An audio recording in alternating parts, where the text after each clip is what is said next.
Hello everybody and welcome to Parks Bros, it's Drew here, and we're back with another Emperor construction update at SeaWorld San Diego, thanks to an anonymous viewer, and you can see Emperor is rising, and you can see it on the right-hand side of your screen, the first piece of major lift track, as well as two of the major supports have shown up for that lift hill that is 45 degrees that will lead you all the way up to 153 feet in the air. You can also see they were pouring some concrete in this update as well, just off to the right of that giant A-frame support, which is awesome to see, but I'm super excited. The fact that they have already built up almost half of the lift hill, that's incredible to even think about, honestly. With the last update that we did about a week prior to this, the lift supports hadn't even gone up yet.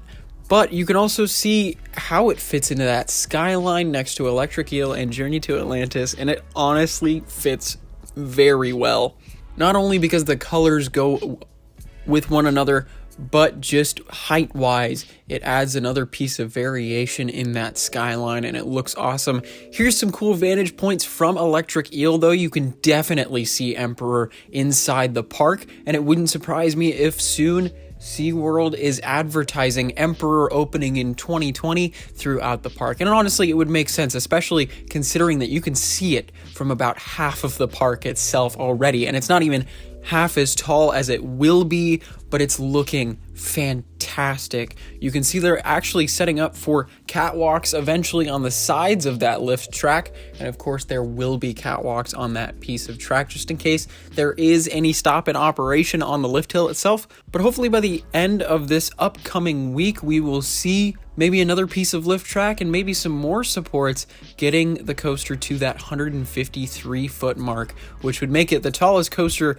in the park as well as the tallest coaster in San Diego and California's tallest dive coaster. So I'm super excited to see all of this going down with Emperor right now.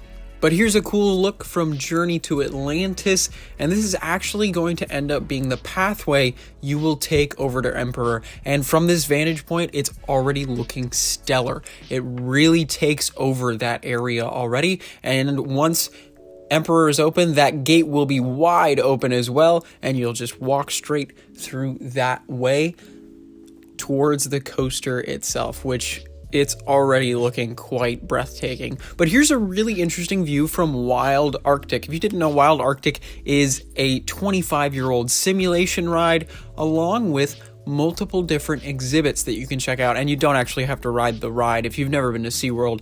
But from the exhibits themselves, you can actually see Emperor rising right now. So this is actually from the Beluga exhibit. You can definitely see that Emperor is above that sight line, and this is also from the Seal exhibit.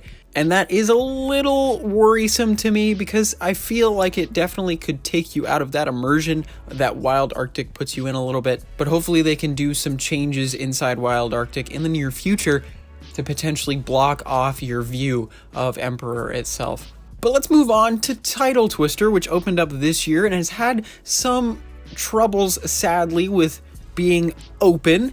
And you can see here that it is testing now again. It is not open as of right now.